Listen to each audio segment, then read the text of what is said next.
नमस्कार शुभ सकाल बंधुरा केमन आछो सबाई आमार चैनेले तोमादेर अनेक अनेक स्वागत अनेक अनेक भालोबासा तोमादेर भालोबासार टाने आजकेও একটা নতুন ব্লগ নিয়ে চলে এসেছি আর ভিডিও শুরুতে প্রতিদিনের মতো একটাই অনুরোধ তোমরা পুরো ভিডিওটা স্কিপ না করে দেখতে থাকো। তো চলো আজকে আমি তোমাদের সাথে একটা ফাঁকিবাজি নাস্তা রেসিপি শেয়ার করব যে নাস্তাটা খেতে হয় খুবই টেস্টি এন্ড হেলদি আর হচ্ছে গিয়ে খুবই তাড়াতাড়ি বানানো হয়ে যায়। তো চলো তোমরা কিন্তু পুরোটা স্কিপ না করে দেখতে থাকো আর আমি এক এক করে সকালের সমস্ত কাজবাজগুলো সেরে নিই। প্রথমে ঘরদোরটা ঝাড় দিয়ে দিই আর আমার তো প্রতিদিনের একই রুটিন জানো। তো প্রথমে নিচে গিয়ে কাজবাজ সারি তারপরে ওপরে এসে কাজবাজগুলো সেরে নিই। তো দেখো আমার যে সকালের কাজবাজগুলো সারা হয়ে গিয়েছে, এখন এই যে স্নান সেরে নিয়ে জামা কাপড়গুলো কেচে নিয়ে চলে এসেছি ছাদে। আর আমাদের এখানে না এই পুরো এক সপ্তাহ মতো হয়ে গেল কোনো বৃষ্টি হচ্ছে না, প্রচণ্ড গরম আর রোদ্রের তাপ। তো যার কারণে দেখো তো রোদ্রের তাপ হোক আর বৃষ্টি হোক যাই হোক না কারণ আমার তো প্রতিদিনের কাছাকাছি থাকেই। তো যার কারণে দেখো এক বালতি জামা কাপড় কেচে নিয়ে চলে এসেছি ছাদে। তো চলো আমি এখন জামা কাপড়গুলো মিলে দিই। আর তবে কি জানো তো বন্ধুরা, এই যে সকালবেলাটা কিন্তু প্রচণ্ড রোদ্র ছিল, তবে দুপুরের দিক করে না আমাদের এদিকে বৃষ্টি হয়েছিল। তো তোমাদের সাথে আমি সেটাও শেয়ার করব, তো তোমরা দেখতে থাকো আর আমি এক এক করে সমস্ত জামা কাপড়গুলো মিলে দিই। আর রোদ্র থাকার ফলে কি হয়েছে বলো তো, জামা কাপড়গুলো না শুকোতে বেশি টাইম লাগে না, তাড়াতাড়ি কিন্তু শুকনো হয়ে যায়। আর এদিকে তোমাদের সাথে কথা বলতে বলতে আমার কিন্তু সমস্ত জামা কাপড়গুলো মেলা হয়ে গিয়েছে। তারপরে দেখো আমি কিন্তু নিচে এসে এখন এই যে তোমাদের সঙ্গে বললাম না একটা হেলদি অ্যান্ড টেস্টি তো একটা চটজলদি একটা নাস্তা রেসিপি শেয়ার করব। তো দেখো তার জন্য নিয়ে নিয়েছি অর্ধেক গাজর, তো গাজর আর একটা আলু নিয়েছি। তো আলু আর গাজরটাকে না আমি এই যে গ্রেটারের সাহায্যে গ্রেট করে নিচ্ছি। আর নিয়েছি একটা গোটা পেঁয়াজ, তো আর নিয়েছি একটা কাঁচা লঙ্কা কুচিয়ে নিয়েছি। আর হেলদি এই কারণের এই যে সবজিটা আছে গাজরটা, তো এই যে দেখো এখন ময়দা নিয়েছি একটা জামবাটির মধ্যে, ময়দা নিয়ে ওর মধ্যে দিয়ে দিলাম একটা ডিম। আর শুধুমাত্র এই একটা ডিম দিয়ে আর অর্ধেক গাজর আর আলু আর পেঁয়াজ লঙ্কা দিয়েই আমি কিন্তু রেসিপিটা বানাচ্ছি। আর এই যে দেখো এখন দিয়ে দিচ্ছি পরিমাণ মতো লবণ। তো তোমরা যে যতটা পরিমাণে ময়দা নেবে, তোমরা যে যতটা পরিমাণে টিফিনটা বানাবে, তো তোমরা কিন্তু সেই পরিমাণে লবণটা দেবে। তো দেখো এদিকে আমি কিন্তু ডিমটা দিয়ে প্রথমে না একটা চামচের সাহায্যে ময়দাটাকে একসাথে মিশিয়ে নিচ্ছি। তো এতে না আটাও দেওয়া যায়, তো আমি আজকে ময়দা দিয়ে বানাচ্ছি, আটা দিয়েও কিন্তু বানানো যায়। তো আমি কিন্তু ডিমটা দিয়ে প্রথমে গুলিয়ে নিয়ে তারপরে কিন্তু অল্প অল্প করে জল দিচ্ছি। তো দেখো চামচের সাহায্যে করছিলাম, তো আমার মনে হয় চামচের সাহায্যে থেকে আমার হাতে করলে খুবই ভালো হয়। তো যার কারণে আমি আবার কিন্তু চামচটা তুলে নিয়ে হাত দিয়ে দেখো মাখিয়ে নিচ্ছি। তো এই যে কিন্তু অল্প অল্প করে আমি জল দিচ্ছি, তো একেবারেই কিন্তু পুরো জলটা দিয়ে দিচ্ছি না, অল্প অল্প করে জল দিয়ে এখন কিন্তু সবজিটা দিয়ে দিচ্ছি। আর এই সবজি থেকেও কিছুটা পরিমাণে জল বেরোবে, তো সবজি থেকে প্রথমে সবজিটা দিয়ে মেখে নিয়ে না তারপরে যদি জল লাগে আমি কিন্তু আবারও একটু জল দেবো। আমার কিন্তু আরও একটু জল লেগেছিল, তো যার কারণে কিন্তু আবার একটু জল দিয়েছি। তো দেখো এই যে এখন কিন্তু আমি সবজিগুলোকে দিয়ে ভালো করে এই যে মাখিয়ে নিচ্ছি ময়দাটার সাথে, ময়দা আর একটা যে ডিম দিয়েছি। আর এই যে বললাম না যে আমার একটু আরও জল লাগবে, তো দেখো আবার একটু জল দিয়ে দিলাম। আর বন্ধুরা বিশ্বাস করো তোমরা এভাবে একবার বানিয়ে দেখো, নাস্তাটা খেতে খুবই কিন্তু টেস্টি হয়। তো দেখো আমার কিন্তু ওদিকে গোলানো হয়ে গিয়েছে। তো এখন আমি এই যে একটা গ্যাসের মধ্যে তাওয়া বসিয়ে দিয়েছি, তার মধ্যে আর খুব বেশি তেল না, জাস্ট একটু আমি তেল দিলাম। আর তোমরা কিন্তু সেটা দেখতেই পেলে আমি কতটা পরিমাণে তেল দিয়েছি, মানে ওই গোলা রুটিটা উঠে যাওয়ার মতো আর কি।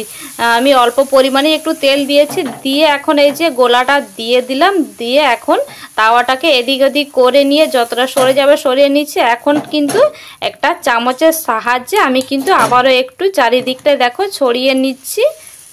তো ছড়িয়ে নিয়ে তারপরে কিন্তু আমি কিন্তু ভেজে নেব।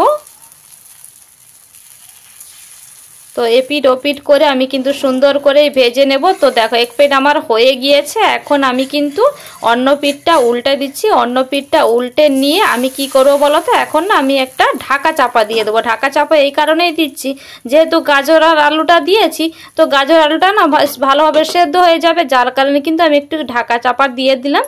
তো ঢাকা চাপাটা দেওয়ার দেখো কিছুক্ষণ পরে আবার এই যে ঢাকনাটা খুলে নিলাম। তো ঢাকনাটা খুলে নিয়ে আবারও আমি এক পিঠ কিন্তু উল্টে দেব। তো এইভাবেই কিন্তু আমি এক পিঠ এদিক ওদিক করে একটু লাল লাল করে ভেজে নেব। তো দেখো এই যে দেখতে পাচ্ছ আমার কিন্তু কমপ্লিট একটা কিন্তু ভাজা হয়েই গিয়েছে।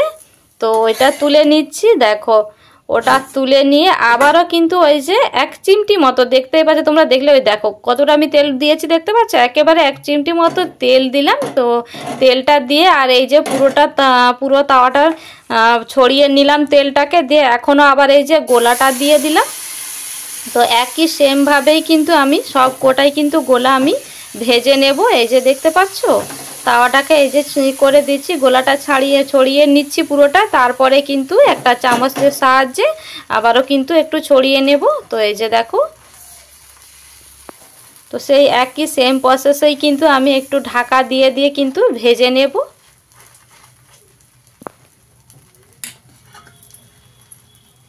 তো এই যে ঢাকাটা দিয়ে দিলাম।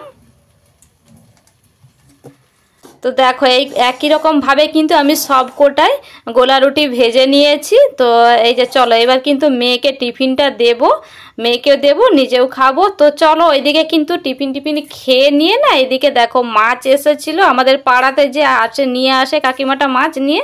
তো তোমাদের তো দেখিয়েছি, তো ওনার কাছ থেকে মাছ নিয়েছি, পার্শে মাছ। তো সেই মাছ এখন টিফিন করে নিয়ে মাছটা এখন কাটতে বসে গিয়েছি। তো চলো মাছটা আমি কেটে নিই। আর মাছটা কেটে নিয়ে তারপরে দেখো আরও কিন্তু এক এক করে আমি সমস্ত কাজবাজগুলো করতে থাকবো, তোমাদের সাথে শেয়ার করব। তো দেখো এই যে বললাম আরও কাজ করব বলতে, এই যে মাছটা কেটে লবণ হলুদ মাখিয়ে রেখে দিয়ে ধুয়ে এখন এই যে তালটা ছাড়িয়ে নিচ্ছি। আর এই তালটা না আমাদের গাছে না, আমাদের পাড়ারই একজনদের গাছ আছে। তো ওনাদের গাছ থেকে তালটা এনেছিলাম। তো এনেছিলাম গতকালকে। তো গতকালকে না ছাড়ানোর সময় হয়নি। তো আজকে দেখো তালটা এখন ছাড়িয়ে নিচ্ছি। তবে আজকেও কিন্তু তালটা ছাড়িয়ে নিয়ে আমি আজকে কিছু বানাবো না, আজকে আমি তালটা ছাড়িয়ে নিয়ে না ফ্রিজের মধ্যে রেখে দেবো। তো না ছাড়িয়ে রাখলে ওটা তো নষ্ট হয়ে যাবে, তো যার কারণে কিন্তু ছাড়িয়ে ফ্রিজের মধ্যে রেখে দেবো। তো দেখো আমি তালটায় যে প্রথমে কিন্তু তালের এগুলো ছালগুলো দেখো তুলে নিচ্ছি। আর তালটা দেখো আমি কিসের সাহায্যে আমি তালের এটা পাঁকটা বের করব, তোমরা দেখতে থাকো। তো আমরা তো পাঁকি বলে থাকি। তো দেখো তালটা কিন্তু বেশ সুন্দর, আর বেশ সুন্দরভাবেই কিন্তু আমার ছালগুলো সব উঠে গিয়েছে দেখতে পাচ্ছ। আর এই যে মাঝখান থেকে একটা শিরার মতো থাকে না, ওটাও আমি ফেলে দিচ্ছি আগে, তারপরে কিন্তু তালটাকে আমি ছাড়িয়ে নেব। তো পাঁকিটা আমি বের করে নেব তালে। তো এই যে 3টে আঁটি, তো দেখো আমি কিন্তু অল্প করে একটু জল ছড়িয়ে নিচ্ছি। জলটা ছড়িয়ে চটকে নিলে একটু কি হবে, তালের পাঁকিটা না বেশ ভালোভাবে বেরিয়ে যাবে। তো যার কারণে কিন্তু আমি একটু অল্প করে জল ছড়িয়ে নিলাম, বেশি না, হাতের মধ্যে একটু জল নিয়ে, আর সেটা তোমরা দেখতেই পেলে। তো দেখো এই যে আমি একটা না বড় গ্রেটার নিয়েছি, এই গ্রেটারের মধ্যে দিয়েই আমি কিন্তু তালের পাঁকিটা বের করে নেব। আর ঝুড়ির মধ্যে দিয়েও কিন্তু এটাকে বের করা যায়। তো ঝুড়িটা কি হয় বলো তো, ঝুড়িটা না ধুতে অসুবিধা হয়, যখন ওই ঝুড়ির মধ্যে পাখিগুলো ঢুকে থাকে, তো ওটাকে ধুতে না অনেকটা সময় লাগে। আর এতে হলে কি হয় বলো তো, তাড়াতাড়ি না ধোয়া হয়ে যায়। যার কারণে আমি কিন্তু এই বড় গ্রেটারের সাহায্যে কিন্তু করে নিচ্ছি, তালের পাখিটা বের করে নিচ্ছি। তো চলো এভাবেই কিন্তু আমি সব কটা এই যে 3টে যে আঁটি বেরিয়েছে না, তো আমি কিন্তু এই গ্রেটারের সাহায্যেই কিন্তু বের করে নেব। এই যে দেখতে পাচ্ছ কত সুন্দরভাবে কিন্তু আমার বেরিয়ে যাচ্ছে।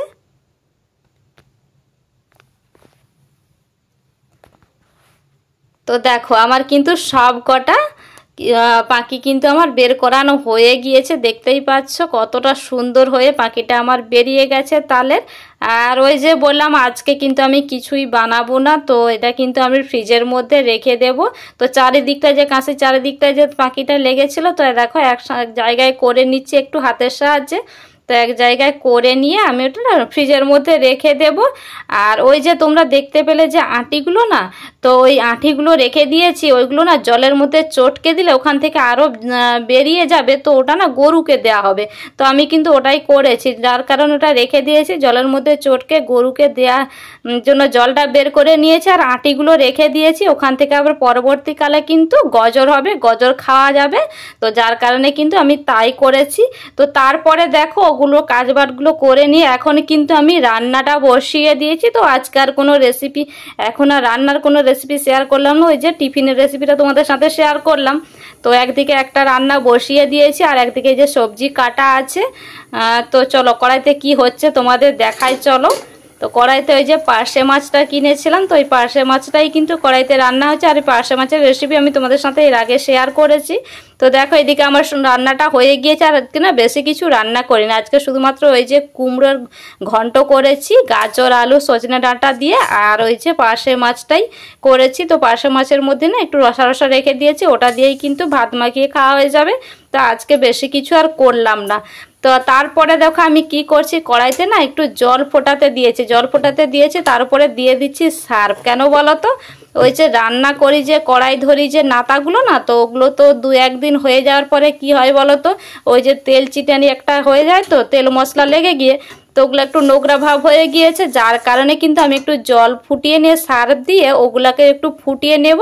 তো ওগুলোকে ফুটিয়ে নিয়ে তো ওগুলো ঠান্ডা হয়ে গেলে পরে আমি কিন্তু ধুয়ে নেব। তাতে কি হয় বলো তো, একেবারে সুন্দরভাবে কিন্তু আমার পরিষ্কার হয়ে যাবে।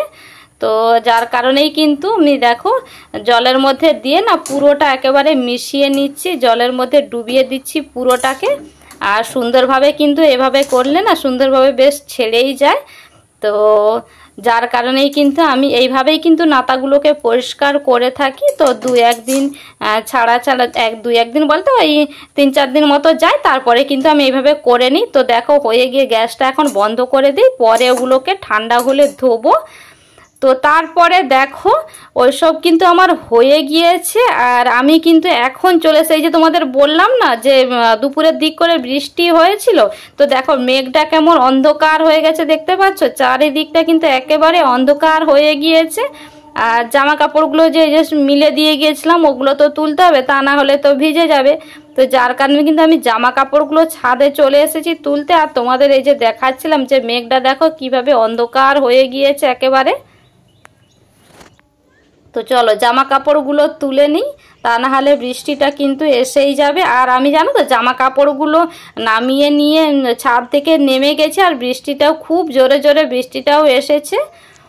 আর বৃষ্টিটা যদিও বেশিক্ষণ হয়নি, আর তবে কিন্তু আমাদের এখানে প্রচণ্ড গরম পড়েছিল। তো বৃষ্টিটা হওয়ার ফলে না একটু প্রাণটা জুড়িয়েছে, এরকম একটা ব্যাপার জানো তো, এতটাই গরম পড়েছে। আর বৃষ্টিটা যে বললাম 1 সপ্তাহ ধরে কোনো বৃষ্টি হচ্ছিল না, আজকে একটু বৃষ্টি হওয়ার ফলে না প্রাণটা সত্যি জুড়িয়েছে। গরমের ফলে না মানে টেকা দায় হয়ে যাচ্ছে, যেন একটা হিমশিম খেয়ে যাওয়ার মতো ব্যাপার। তো দেখো এই যে তোমাদের আমি দেখাচ্ছিলাম চারিদিকটা দেখতে পাচ্ছ কতটা অন্ধকার হয়ে গিয়েছে, বৃষ্টিটা কিন্তু এখনই নেমে যাবে। আর আমাদের ছাদ দেখে না আমাদের দেখো চারিদিকের পরিবেশটা দেখো, চারিদিকটা শুধু সবুজ আর সবুজ। আমরা যারা গ্রামে থাকি তারা কিন্তু আমরা কিন্তু এই সবুজ প্রকৃতিটা খুবই উপভোগ করি, তাই না বন্ধুরা? আর শহরে যারা থাকো তারা তো এতটা সবুজ প্রকৃতি পাও না। তো আমরা কিন্তু বেশ সবুজ প্রকৃতিটা উপভোগ করি। আর এই যে তোমাদের বললাম যে বৃষ্টিটা কিন্তু এসেই গিয়েছে, দেখতে পাচ্ছ কতটা জোরে জোরে বৃষ্টি হচ্ছে। তবে বেশিক্ষণ কিন্তু হয়নি বৃষ্টিটা, তবুও যেটুকু হয়েছিল প্রাণটা জুড়িয়েছে, এরকম একটা ব্যাপার। তো চলো বন্ধুরা আজকের ভিডিওটা আমি আর বেশি বড় করব না, আজকের ভিডিওটা আমি এই পর্যন্তই রাখছি। আর কেমন লাগলো আজকের ভিডিওটা, আমার চটজলদি নাস্তার রেসিপিটা, তো তোমরা কিন্তু কমেন্ট করে জানাতে ভুলে যেও না। আর নতুন বন্ধু হয়ে থাকলে তোমরা কিন্তু একটা করে like comment share and subscribe করে যেও। তো আর পুরনো বন্ধুরা তো আমার সঙ্গে সবসময় আছো, তোমরা এভাবেই থাকো, এভাবেই ভালোবাসা দাও। তো তোমাদের সাথে দেখা হচ্ছে আবার একটা নতুন ব্লগে।